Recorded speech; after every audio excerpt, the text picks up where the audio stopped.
প্রশাসনের সাথে কথা বলেছি, পুলিশের সাথে, এই ঢোলাহাট থানার বড়বাবু দেবাশিস বাবুর সাথে কথা বলেছি। তাকে পরিষ্কার ভাষায় বলে দিয়েছি, আমার বাড়ির সন্তানদের ওপর যদি অত্যাচার হয় যেরকম এই স্কুলে হয়েছে, এই বড়বাবু যেন ছাড়া না পায়। উনি বললেন পক্সোতে কেস হয়েছে, ছাড়া পাবেন না, উনি আশ্বাস দিয়েছেন।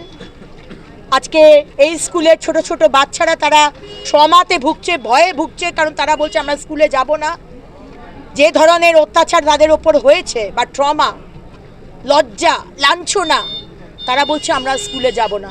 আমি বলেছি বড়বাবুকে সোমবার স্কুলে যেতে, সাথে কাউন্সিলর নিয়ে যেতে, বাচ্চাদেরকে আশ্বাস দিতে যে বড় হেডমাস্টার এই স্কুলে আসবে না, তোমরা নির্ভয়ে স্কুলে আসবে, পড়াশুনো করবে, তার দায়িত্ব আমরা নিচ্ছি।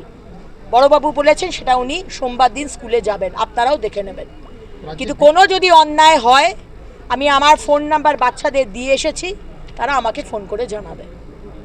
রাজ্যে সর্বত্র এরকম ঘটনা ঘটছে, কারণ আজকে এই সরকার, মমতা ব্যানার্জির সরকার, খুব দুর্ভাগ্য যে আজকে উনি ধর্ষকদের পাশে দাঁড়ান।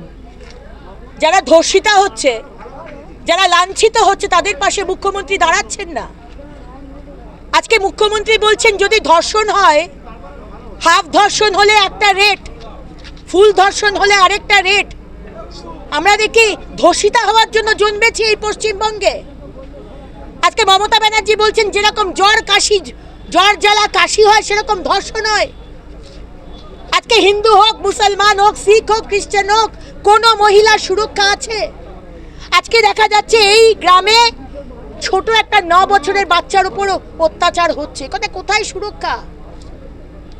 আর যদি সরকার ধর্ষকদের পাশে দাঁড়ায় আর ধর্ষিতাদেরকে বলে তার চরিত্র খারাপ, তাহলে এর থেকে দুর্ভাগ্যের আর কিছু হতে পারে না।